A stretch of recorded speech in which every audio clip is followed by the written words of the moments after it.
तरी नाही बोलता 2 या 3 वाजतात रात्री शॉप क्लोज. काय म्हणतोस? हा, आता पण मी इकडे आलोय तरी पण 7 या 8 क्लायंट रिटर्न येऊन गेले शॉपमध्ये. हा, एक गैरसमज आहे, आता तू गैरसमज आहे की खरं हे तुझ्याकडनं कळेल, पण मला असं वाटतं की गैरसमज आहे, नाही तर मी 4 टॅटू काढलेच असते. टॅटू काढल्यावर कॅन्सर होतो असं म्हणतात, तर हे कितपत खरं आहे? हे नॉर्मल आपली स्किनचे 7 लेयर्स असतात. Okay, right. ते 2 या 3 लास्ट 3 लेअर पर्यंत निडल डीप स्किन मध्ये गेली पाहिजे. तर त्याच्यापेक्षा पण डीप गेली तर तो स्किन पासून टॅटू वरती येणार. काढून गेलेले माझ्याकडे येतातच कव्हरअप साठी. खूप सारे क्लायंट असे खूप असतील, खूप सारे. म्हणजे मला तर काय काय असे पण 2-3 जण बोलले, अरे यार तुझ्याकडे जर नेम टॅटू काढला तर आमचा ब्रेकअपच होतो बोलतो.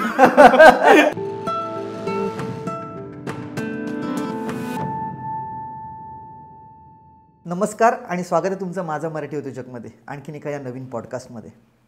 आपली मराठी संस्कृती किंवा एकंदरीतच भारतीय संस्कृती जी आहे ही खूप जुनी आहे, खूप मोठी आहे आणि त्यात वेगवेगळ्या रूढी परंपरा आहेत ज्या खूप छान आहेत. पण काही दशकांपासून ह्या ज्या काही आपल्या परंपरा आहेत, छोट्या छोट्या गोष्टी आहेत, ह्या आपल्याला डाऊन मार्केट वाटायला लागल्या. आपण थोडक्या करत पूर्णपणे वेस्टर्न कल्चरला ॲडॉप्ट केलं. पण म्हणतात ना, life is a full circle. ह्याच गोष्टी पुन्हा नव्या पॅकेजिंगमध्ये, नव्या टर्म्समध्ये आपल्याकडे यायला लागल्यात. त्याच्यातलीच एक गोष्ट म्हणजे पूर्वी आपल्याकडे गोंदवलं जायचं. मग ते नाव असेल, वेगवेगळी चित्र असतील, शरीरावर गोंदवले जायचे. तीच गोष्ट जी आपल्याला डाऊन मार्केट वाटत होती, पुन्हा एकदा वेस्टर्न कल्चरनी ॲडॉप्ट केली आणि आज आपण पण त्याच्यातच आहोत. टॅटू. आजचे जे आपले गेस्ट आहेत, एक तरुण उद्योजक आहेत, तरुण मराठी उद्योजक आहे. तो टॅटू आर्टिस्ट आहे, एक कलाकार आहे. तर आज हे जे काय वर्टिकल आहे, टॅटू इंडस्ट्री आहे, ही समजून घेऊया आणि त्यासोबतच आपल्या या तरुण उद्योजकाची जर्नी ही समजून घेऊया त्याच्या स्वतःकडनंच. भेटूया आज Gaurav Patil, owner planet tattoo gallery.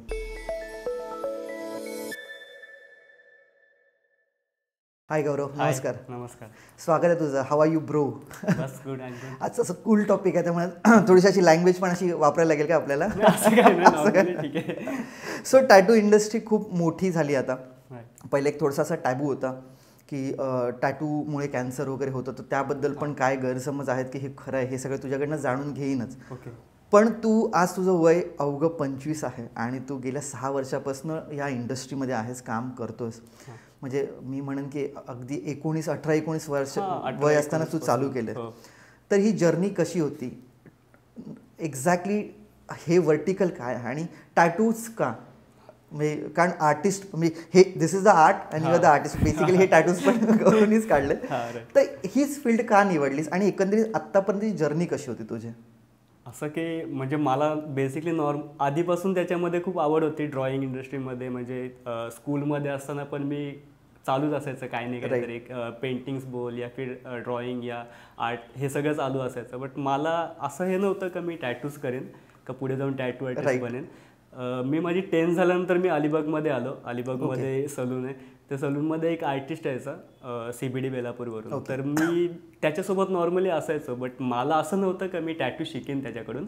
But ते एक मला क्रेज होत गेली खूप जास्त का आपण पण असं काहीतरी करावं, करू शकतो का, आपल्याकडे आर्ट आहे तर आपण करू शकतो, ट्राय करायला काय आहे याच्यामध्ये. तर मी राहत गेलो त्याच्यासोबत खूप जास्त. देन मी त्याला विचारायचो का हे कसं काय, कसं हे करतात ते. तर तो सांगायचा मला. बट मला खूप म्हणजे भारी वाटायला लागलं का करूया आपण हे पण स्टार्ट. तर मी एक नॉर्मली त्याच्यासोबत असताना स्टार्टअप घेतला. मला डायरेक्टली मी मशीन घेतली. मला त्याच्यामध्ये काहीच नॉलेज नव्हतं का ही मशीन फिट कशी करायची, का आपल्याला निडल किती डीप गेली पाहिजे याच्यामध्ये, मला काहीच आयडिया नव्हती. बट मी डायरेक्टली स्टार्ट केलं. वर्क एकदम जे फर्स्ट वर्क केलं मी ते एकदम प्रॉपर झालं. लाईक हिलिंग पण एकदम प्रॉपर झाली. म्हणजे एकदम प्रॉपर लाईनिंग. माझ्या घराच्याच बाजूचा. ते पण डायरेक्टली आले ट्रस्ट होऊन का नाही हा करू शकतो. अँड तरी हार्डली 30 मिनिट्समध्ये मी टॅटू केला. तो पण होता गणपतीचा टॅटू. तर तिथून स्लो स्टार्ट केलं. मग स्कूलमधले फ्रेंड्स यायला लागले. म्हणजे त्याच्यामध्ये मी पहिला असं कोणाकडून पैसे नाही घेतले किंवा काय नाही. बट एक बोललो आपण स्टार्टअप तर करूया. कारण ते केल्याशिवाय तर बोललो काहीच नाही, कोणाला समजणारच नाही का मी टॅटू काढतोय ते. देन माझे कॉलेजमधले फ्रेंड्स यायला लागले आणि मी तरी 3 वर्ष मी घरामध्येच टॅटूजचं केलं. तेवढं करून सुद्धा पण माझ्याकडे क्लायंट्स यायचे घरी पण. हां. देन नंतर एक स्टार्टअप घेतला का मी एक सलूनमध्ये शॉप ओपन केला. ओके. सलूनमध्ये शॉप ओपन केल्यानंतर तिथे पण मी एक 1.5 वर्ष शॉप होता माझा तो. देन आता मी प्रॉपरली स्वतःचा स्टुडिओ ओपन केला. ओके. टिटवाळ्यामध्ये. ओके. देन आता 1.5 वर्ष झाली त्या शॉपला. आता एकदम प्रॉपर आहे. हां, म्हणजे सेटअप एकदम प्रॉपर आहे. माझ्याकडे क्लायंट्स पण येतात ठाणा, परत नाशिक साईडहून, अलिबागवरून पण स्पेशली येतात. आता रिसेंटली पण अलिबागवरून खूप क्लायंट येतात आणि अलिबागमध्ये आल्यावरती माझे इथे पण वर्क असतात. तर त्यामुळे मी इथे सलून आहे, मी तिथे वर्क करतो येऊन. ओके. म्हणजे तू अलिबागला जर क्लायंट असतील हां, जर म्हणजे मंथमध्ये माझं येणं असतं इथे. आलो तर म्हणजे अबाउट 10 वर्क असतील तर मग मी इकडे येतो. ओके. पण मग तू जसं म्हणतोयस तसं तू फॉर्मल एज्युकेशन घेतलंसच नाहीस या? नाही. असं नाही का त्याच्यामध्ये मी ॲडव्हान्स कोर्स केला किंवा मला बेसिक नॉलेज होतं याच्यामध्ये का आपल्याला निडल किती डीप पाहिजे, कोणाला रिॲक्शन होऊ नये त्याच्यासाठी काय प्रिकॉशन्स पाहिजे. मला ह्याच्यामध्ये काहीच नॉलेज नव्हतं. बट मी एक स्टार्टअप घेतला. म्हणजे ह्या चल ठीक आहे, मी म्हणेन की तू एक स्वतः आर्टिस्ट आहेस जसं तू बोललास, त्यामुळे टॅटू काढणं हे ह्याच्या 2 गोष्टी आहेत. एक आहे आर्टिस्टिक वर्क आणि एक आहे टेक्निकॅलिटी, की बाबा इंक कुठली काय बऱ्याच गोष्टी असतील त्या समजून घेईन तुझ्याकडनं आता सेकंड हाफमध्ये. पण मग ह्या टेक्निकल गोष्टी पण तू अक्षरशः बघून शिकलास? हा, हे पण सगळं बघून. म्हणजे मला त्याच्यामध्ये पण काही नॉलेज नाहीये का कोणत्या स्किनसाठी कोणती इंक म्हणजे प्रॉपर झाली पाहिजे किंवा कोणाला काय सूट होईल.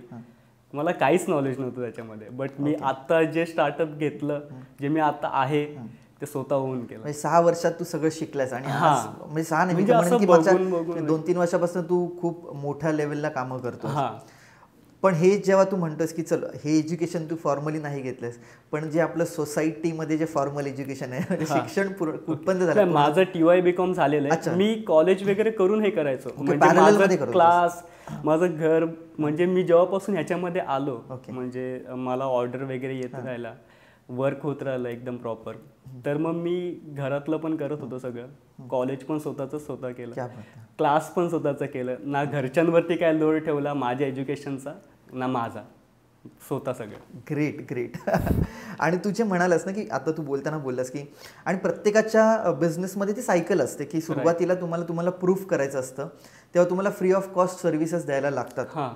जसं तू ही फ्री ऑफ कॉस्ट टॅटू काढलेस, बट ऑब्व्हियसली एखादा टॅटू काढताना तुला ती कॉस्ट पडतच असेल ना, इंकची असेल, निडल असेल, त्या मशिनरीज असतील, जे काय टेक्निकली आपण समजूच पुन्हा. तर ही जी काय कॉस्ट आहे ती बेअर करताना मग ते कसं गणित जुळवलंस? काय म्हणजे आधी मला ह्याच्यामध्ये नॉलेज नव्हतं, नाही माझी फायनान्शियल असं कंडिशन होती का मी खूप सारं सेटअप आधीच हे करेन आणि क्लायंट्स वगैरे करेन. आणि पण मी स्टार्टअप थोडं करत गेलो. आधी बोलू शिकल्याशिवाय तर काहीच नाहीये त्याच्यामध्ये. राईट. कारण आपण जर कोणाला आपली आर्टच नाही दाखवली तर समजेल कसं काय कोणाला? पण ती कॉस्ट कशी मॅनेज केलीस? म्हणजे समजा आज मी तुझ्याकडे सुरुवातीचा फेज घेऊ, आपण टॅटू काढायला आलोय आणि म्हटलं यार गौरव मला टॅटू काढून दे, but I won't pay you, कारण तुझा ते मी स्वतःच हे केलं नॉर्मली ना, माझ्याकडे तेव्हा असं काही नव्हतं. बट मग ते पैसे उभे केले असं नाही, म्हणजे मला घरी थोडी हेल्प केली. ओके. घरच्याही पण नॉर्मली थोडी हेल्प केली त्याच्यामध्ये. बट स्टार्ट केलं. देन नंतर मग क्लायंट्सना समजत गेलं का हा आर्ट प्रॉपर आहे, मेन हिलिंग एकदम प्रॉपर होते, वर्क एकदम फाईन चाललंय. देन मग मी पुढे करत गेलो. किती म्हणजे क्लायंट बेस आहे तुझा आता 6 वर्षात? आता असं काउंटर नाही करू शकत, पण खूप क्लायंट्स झालेत. म्हणजे एवढं तर मी कॅल्क्युलेशन नाही केलं. अंदाजे काही नंबर वगैरे?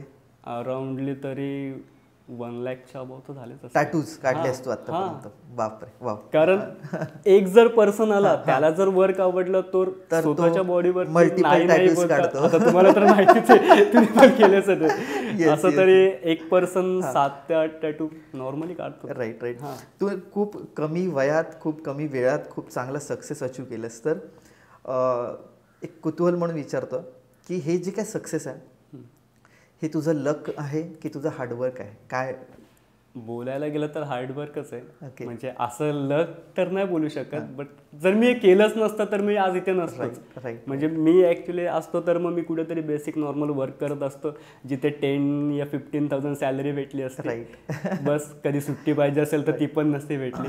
बट स्वतः ओन केलं आता सगळं ठीक आहे. पण मग हे करताना कुठेतरी तुला असं नाही वाटत ह्या यंग एजमध्ये बाकीची लोक जी मजा करतायत त्या गोष्टी तुला कॉम्प्रोमाइज करायला लागल्या की केल्यास? नाही, असं काय म्हणजे हे नव्हतं, कारण माझी फायनान्शियल कंडिशन अशी मी नव्हती. फायनान्शियली नाही म्हणत, पण एक वेळ असतो ना, कारण तू एकाच बाजूला कॉलेज करत होतास, मग ते एज्युकेशन कम्प्लीट करायला चांगल्या प्रकारे तू क्लासेस पण अटेंड करत होतास आणि सोबत त्याच दिवसात तू परत कुठेतरी क्लायंट्स अटेंड करतोस.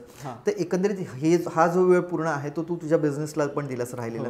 त्यामुळे बाकीची जी मुलं तुझ्या वयातली जी मजा करत होती करतात ती तुला करायला मिळाली, केलीस की ती थोडीशी? तेवढं तर करायचो, कारण मी वर्क करायचो तर माझं असं असायचं की नॉर्मल आता वर्क चालू आहे तर कधी स्टडी किंवा कॉल आला तर वर्क, नाहीतर नाही.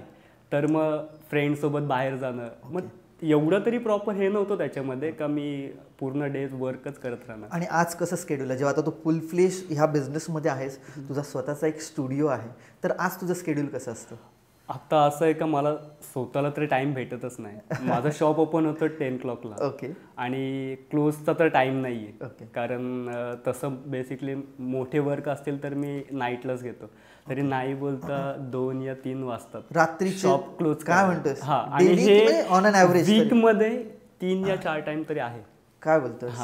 म्हणजे ऑलमोस्ट तू, कारण मी जर एकदा बसलो, मोठे जर वर्क असतील ना, समजा हाफ स्लीव वर्क आहे किंवा राऊंड मध्ये वर्क आहे, तर मी असं नॉर्मल टाइम मध्ये घेत नाही, आफ्टरनूनला असं वगैरे घेत नाही, नाईटलाच घेतो. म्हणजे एक 9 o'clock वगैरे 10 o'clock वगैरे, मग ते कंटिन्युअसली 2 o'clock पर्यंत चालू असतात.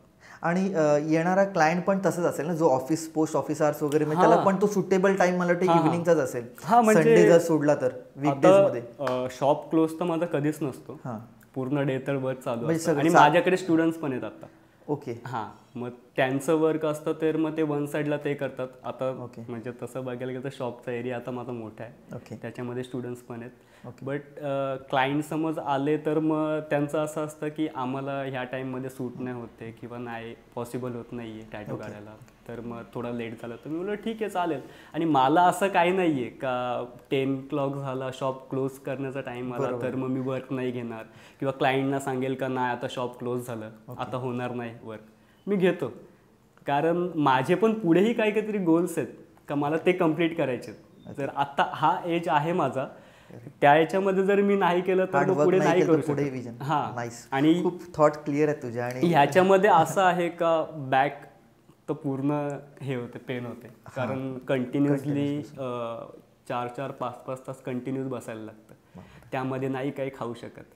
आणि असं असतं का मी समज जर जास्त काही खाऊन बसलो तर मग मला वर्क होत नाही त्यामध्ये. हां, म्हणून मग मी असं करतो का जेवढं फास्ट वर्क कम्प्लीट होत असेल तेवढं मी करणार. बरोबर. आणि माझ्याकडे असं नाहीये का दुसरे आर्टिस्ट आहेत का मी त्यांना फॉरवर्ड, बरोबर आहे, असं नाही. कारण आता तू झालं या फिर कोणी झालं तर त्यांना आर्ट जर आवडले तर मग म्हणजे त्याच्याकडेच बसणार. बरोबर. हां, तर मग तेच झालंय. आता म्हणजे क्लायंट्स असतात तर त्यांना वर्क लागतं. आता पण मी इकडे आलोय तरी पण 7 या 8 क्लायंट रिटर्न येऊन गेलेत शॉपमध्ये. हां, का शॉप का क्लोज आहे, असं मीन्स शॉप कधीच क्लोज नसतो.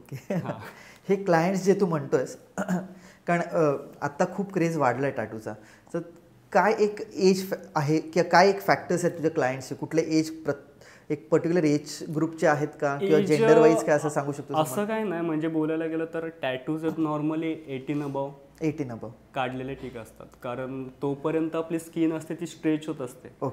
तर त्याच्या अगोदरच काढला तर मग ते बॉडीला सूट नाही करत कधी कधी कोणाला. काही जण काढतात, बट आत्ता रिसेंटली मी टॅटू काढलेला आहे, त्यांचं एज होतं, वुमन होती, त्यांची एज होती 65 एजमध्ये त्यांनी टॅटू काढलेला.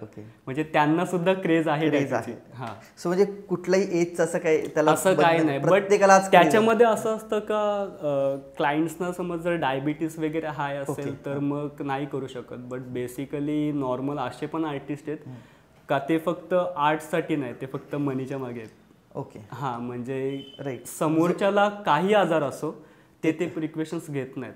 आता क्लायंट्स माझ्याकडे आला तर मला त्यांना विचार नाही का तुम्हाला कोणता आजार आहे का नाही, का तुम्हाला डायबिटीस हाय आहे का. जर हाय डायबिटीस असेल तर एक ती जखम आहे, ती नॉर्मली जर झाली, जर त्यांना सूट नाही झालं तर मग ते पुढे जास्त होतं. ओके. मला ही एंटायर प्रोसेस सांग ना. आता थोडंसं टेक्निकल बोलूया की क्लायंट आल्यापासून क्लायंटचा टॅटू काढेपर्यंत काय प्रोसेस एक्झॅक्टली तू काय काय करतोस. कारण ह्याच्यात मला मेन गोष्ट अशी आहे की सॉरी तुला एक इंटरप्ट करतो की एक गैरसमज आहे. आता तो गैरसमज आहे की खरं हे तुझ्याकडनं कळेल, पण मला असं वाटतं की गैरसमज आहे. नाही तर मी 4 टॅटू काढलेच नसते. टॅटू काढल्यावर कॅन्सर होतो असं म्हणतात. तर हे कितपत खरं आहे. त्या एंटायर प्रोसेसमध्ये तू काय करतोस आणि कॅन्सर का होतो टॅटू काढल्यानंतर, आणि जर होतं तर मग त्याला प्रिकॉशन्स काय आहेत. कॅन्सर होतो असं नाही आहे, कारण आता बेसिकली ना नॉर्मल जे बिगिनर आर्टिस्ट आहेत ते, किंवा बाहेर आपण बोलतो का कुठे जत्रा वगैरे असते तिकडे जे असतात ते एकच निडल यूज करतात हर एक क्लायंटला. Okay okay. त्यांची इंक पण एकच असते, ती पण लो क्वालिटी असते. आणि त्याच्यामध्ये असं असतं का कोणाला HIV वगैरे असेल, कोणत्या पर्सन क्लायंटला, दुसऱ्या क्लायंटनी त्याच्याकडे टॅटू काढला त्या सेम निडलनी, तर त्याला तो ट्रान्सफर होईल आणि त्याच्यामध्ये कॅन्सरचा जास्त चान्स असतो. आता माझ्याकडे असं आहे का मी प्रॉपरली आता क्लायंट समज आला का त्याचा पूर्ण पर्सनल डेटा मी पूर्ण फिल करून घेतो. आता आपण प्रोसेस समजून घेऊ की मी आलो तर मग कशी असते. म्हणजे पूर्ण पर्सनल डेटा मी फिल करून घेतो. ओके. फॉर्मच असतो. हा, माझा फॉर्म म्हणजे मी पूर्ण फॉर्म बनवलाय, त्यांचं नेम, एज वगैरे सगळं. ओके. अजून काय गोष्टी. आणि प्रिकॉशनचा पूर्ण फॉर्म असतो का तुम्ही आफ्टर केअर कशी घ्यायची. ह्या कारणाने, कारण आत्ता असं आहे की क्लायंट्स केअर घेत नाहीत नॉर्मली टॅटूची. आम्ही सांगतो का तुम्ही ही ऑइंटमेंट यूज करा, तर ते यूज नाही करत, तर मग ते आर्टिस्टला ब्लेम करतात का तुमच्यामुळे टॅटू खराब झाला. नॉर्मली टॅटू काढल्यानंतर पण त्याला 45 डेज लागतात प्रॉपर सेट होण्यासाठी स्किनवरती. अच्छा. तोपर्यंत एक 1 या 2 वीक त्याचे प्रिकॉशन्स घ्यायला लागतात. तर आम्ही काय त्याच्यावर मी मला त्याच्या आधीची थोडी म्हणजे नॉर्मली तेच आहे का क्लायंट समज आला तर त्यांना म्हणजे विचारायला लागतं का तुम्हाला कोणता आजार वगैरे आहे का नाही, किंवा डायबिटीस हाय आहे का. जर नसेल, हाय जर जास्त हाय असेल तर मग आम्ही टेस्ट करायला सांगतो. ओके. टेस्ट काय नॉर्मली एक 5-10 मिनिट्समध्ये होते. आणि माझं लक एवढं चांगलं आहे का माझ्या बाजूला डायग्नोस्टिक आहे आणि तो माझा एकदम खास फ्रेंड आहे माझ्या बाजूला. तर असं काही असेल तर मग मी त्याला सांगतो की तू बघ जरा डायबिटीस असेल तर, जर नॉर्मल असेल तर आम्ही डायरेक्टली करू शकतो. बट त्याच्यामध्ये पण पूर्ण हायजिनिक सेटअप आम्ही यूज करतो. क्लायंट समज झालं का पूर्ण सेट क्लीन करणं, निडल एकदम न्यू. असं क्लायंटचा गैरसमज असा असतो का माझ्यासाठी निडल यांनी यूज नवीन केली असेल का नाही. तर आम्ही पूर्ण सेट जो असतो तो त्यांच्या समोरच ओपन करतो, कारण त्यांना वाटायला नको का ही नंतर काढली यूज केली. असं. आणि इंक तू मगाशी म्हणताना असं काहीतरी बोललास की लो क्वालिटी. इंक मध्ये पण क्वालिटी आणि खूप साऱ्या क्वालिटी आहेत. नॉर्मली चीप अशी ठिकाणी भेटते इंक, त्याच्यामध्ये अल्कोहोल वगैरे जर हाय असतं म्हणजे ती इंक क्वालिटी लो करते. अल्कोहोल जर त्यांनी त्याच्यामध्ये ऍड केलं, तर माझ्या इंक असतात त्या नॉर्मली बाहेरच्याच असतात जे इकडे येतात. तर त्याच्यामध्ये तर पूर्ण हायजिनिक असतं सगळं. त्याच्यामुळे तुझे टॅटूज तितके. आणि पोस्ट म्हणजे काढल्यानंतर ही प्रिकॉशन्स जे घ्यायचे ते पण मग थोडंसं असं असतं का काढून झाल्यानंतर पण प्रॉपर झालं पाहिजे. आता हे नॉर्मल आपली स्किनचे 7 लेयर्स असतात. ओके. राईट. ते 2 या 3 लास्ट 3 लेअर पर्यंत निडल डीप स्किनमध्ये गेली पाहिजे. तर त्याच्यापेक्षा पण डीप गेली तर तो स्किनपासून टॅटू वरती येणार. ओके. हे नॉर्मली क्लायंट म्हणजे जास्त आर्टिस्ट असं बघत नाहीत जे बिगिनर्स आहेत. ते डायरेक्टली वर्क म्हणजे work, tattoo like tattoo. Okay. बडबड वर्क करणार आणि झालं. बट असं नाही बघत का स्किन डॅमेज होत आहे याच्यामध्ये किंवा काय, का त्याला पुढे काहीतरी आजार होईल, असं काहीच नाही. बट ते वर्क पूर्ण करण्याच्या याच्याला लागतात. पण तसं नसतं. नॉर्मली आता क्लायंट आला तर त्याची स्किन चेक करायला लागते. कोणाची ड्राय स्किन असते, कोणाची ऑइली असते. तर चेक करा तू बघून. म्हणजे असं बघूनच नाही, टेस्ट असं नाही समजतं का स्किन कशी आहे. कारण कसं असतं का नॉर्मली असे ब्राईट स्किन असेल ना तर त्यांच्या स्किनवरती टॅटू एकदम प्रॉपरली दिसतं. म्हणजे नाही मर्ज होत नाही काय. जर डार्क स्किन असेल तर लवकर वर्क होत नाही या लवकर इंक फील नाही होत, प्रॉपरली तशा शेड्स नाही होत. तर मग ते सर्व एकदम प्रॉपर करायला लागतं त्यामध्ये. ओके. आणि जेव्हा क्लायंट तुझ्याकडे येतो तर एखादी डिझाईन क्लायंट घेऊन येतो आणि तू ती काढतोस की तूही तुझं सजेशन्स किंवा कसं. त्याच्यामध्ये पण खूप सारे क्लायंट्स असे पण आहेत.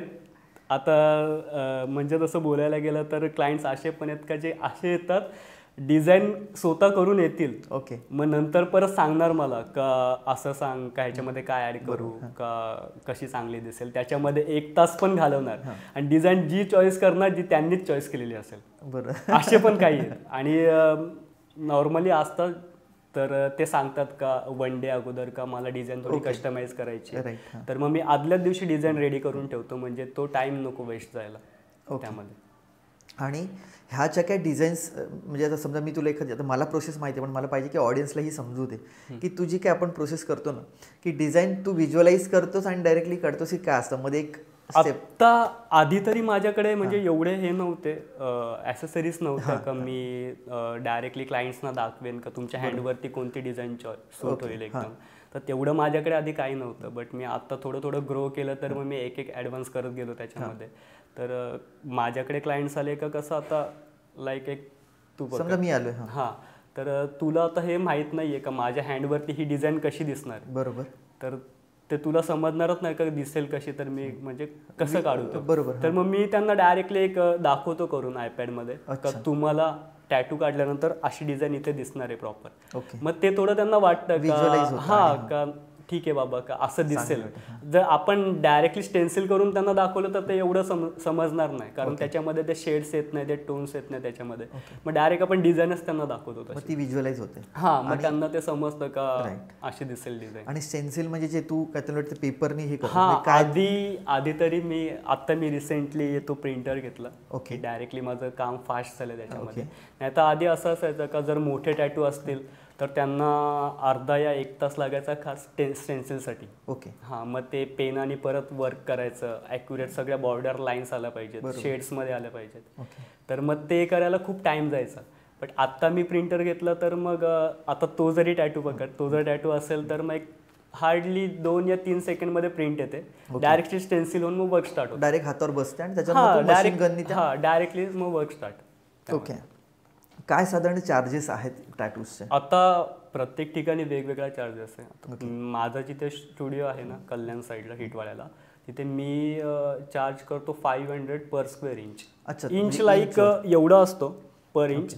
त्याच्यामध्ये पण स्क्वेअरमध्ये जर ब्लॅकमध्ये असेल तर 500 आणि जर कलरमध्ये असेल तर 800.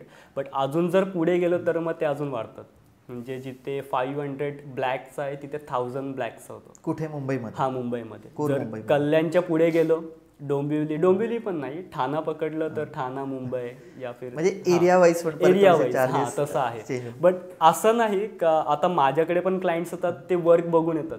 बरोबर. हां, का त्यांना लाईन वर्क काहींना आवडतं, काहींना शेड्स आवडतात, तर मग ते कितीही लांब असले तर मग तिथून येतात. राईट. पण मग तो टॅटू मोजतोस कसा, म्हणजे पर इंच तू म्हणतोयस? स्केलमध्ये इंचेस असतात. ओके. त्या इंचवरती बॉक्स करतो मी आणि बॉक्समध्ये मग ती डिझाईन मग पूर्ण करतो. ओके. आणि मग तो गणित तुमचं मांडतो? हां, मग ते जेवढे इंच होतील मग ते तेवढे सांगणार. ओके. टॅटू जे आपण काढतो ते आता मी पण काढलेले आहेत मानेवर वगैरे. प्रत्येकाची हौस आहे, कोण कुठे काढेल सांगते नाही.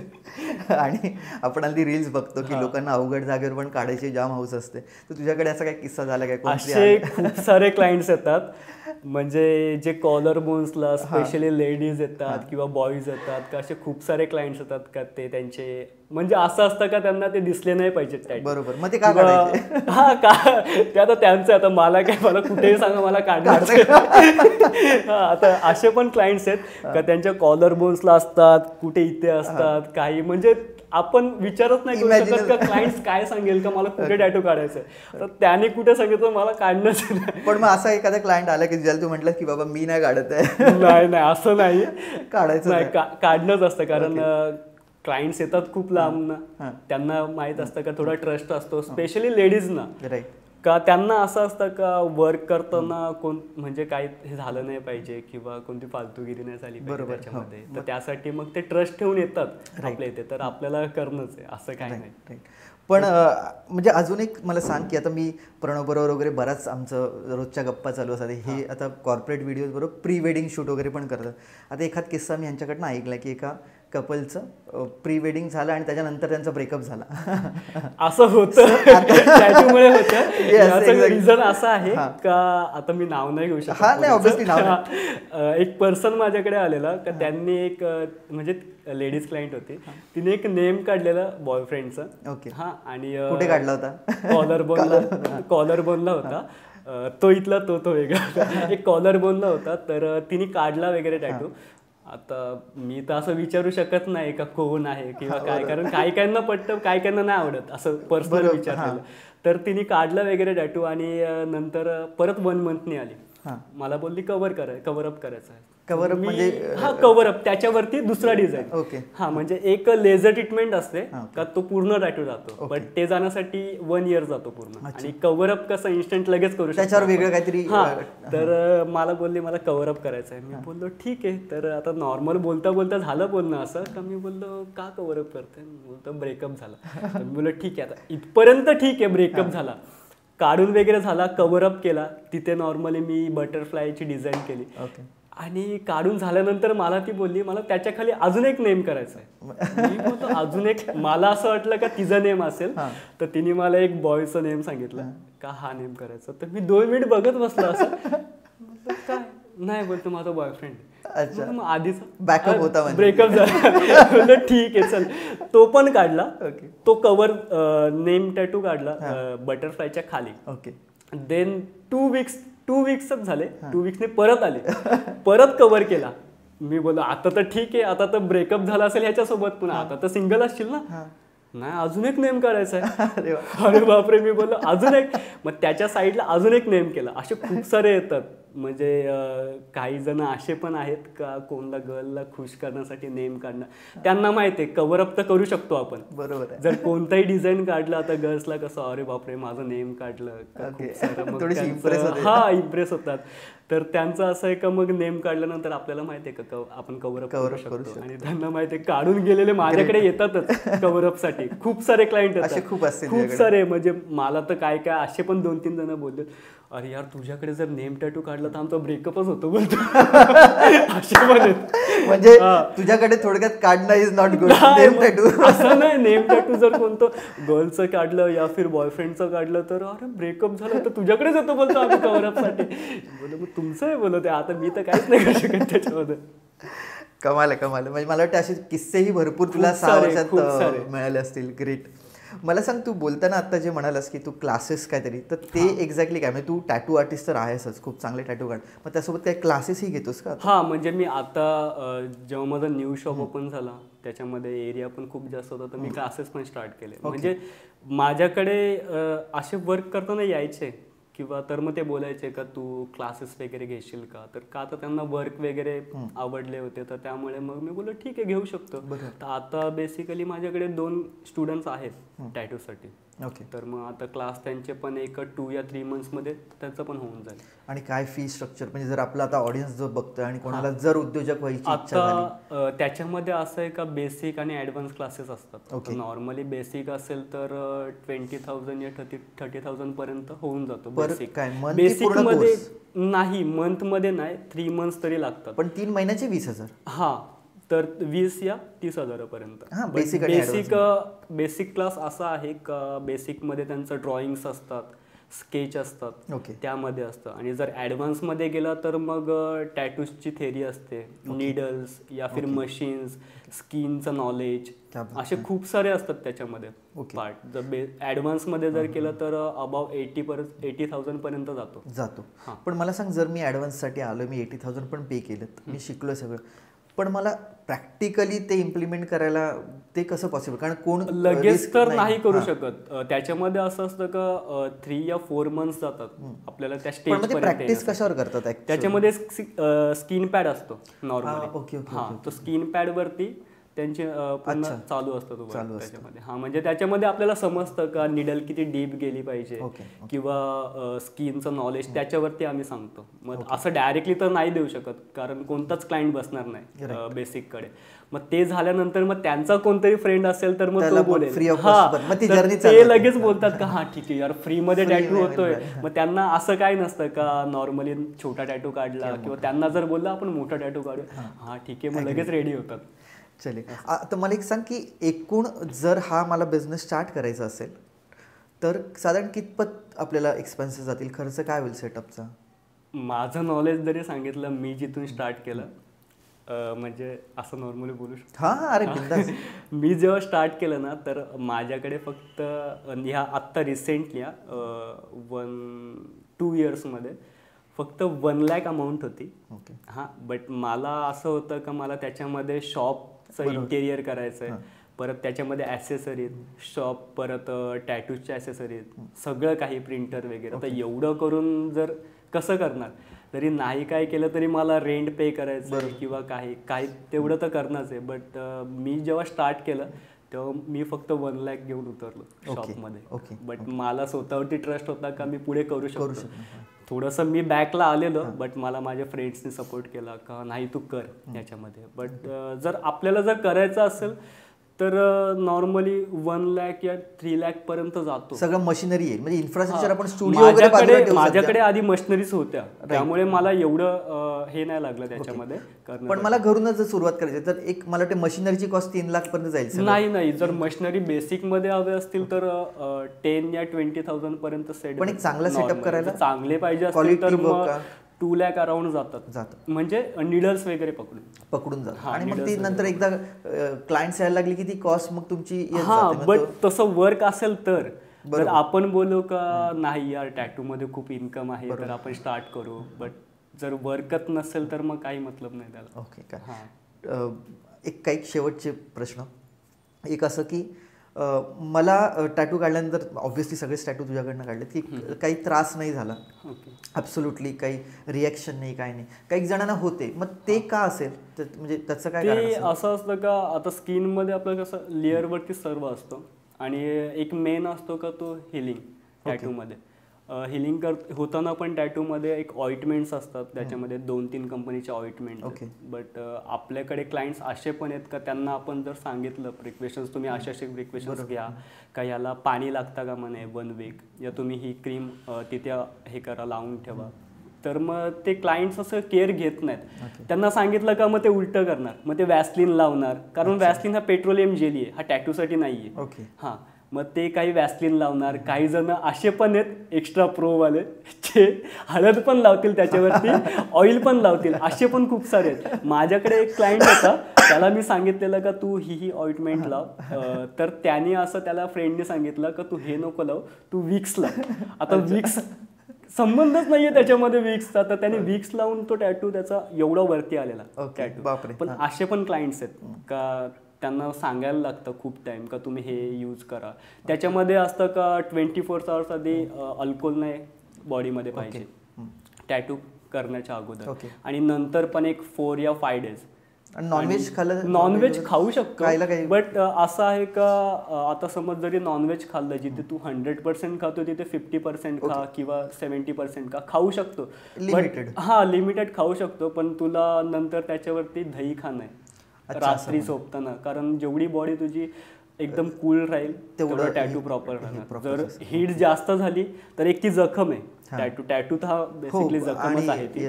तर हीटला असं असतं का फक्त पार्ट्स बघतो, ती हीट कुठून बाहेर निघेल, तर मग ते तिथे प्रॉब्लेम होतो, तिथे पल्स वगैरे येतात, तर तो तिथे प्रॉब्लेम होतो. आणि टॅटू काढताना ऑब्व्हियसली दुखतं, ती निडल वगैरे जेव्हा आपण पूर्ण इंजेक्ट करतो तेव्हा, तर मग त्याच्यासाठी काय असं काही आहे का? असं काही हे नाहीये, कारण पेन कमी होऊ शकतो. नाही असं काय नाही. म्हणजे खूप सारे क्लायंट्स बोलतात का पेन खूप होईल, बट असं काही हे नाही. जर इंजेक्शन्स किंवा काही केलं तिथे, बट ते तेवढ्यासाठी होतं, बट त्याला हे नाहीये काही, डायरेक्टलीच फ्लोमध्ये.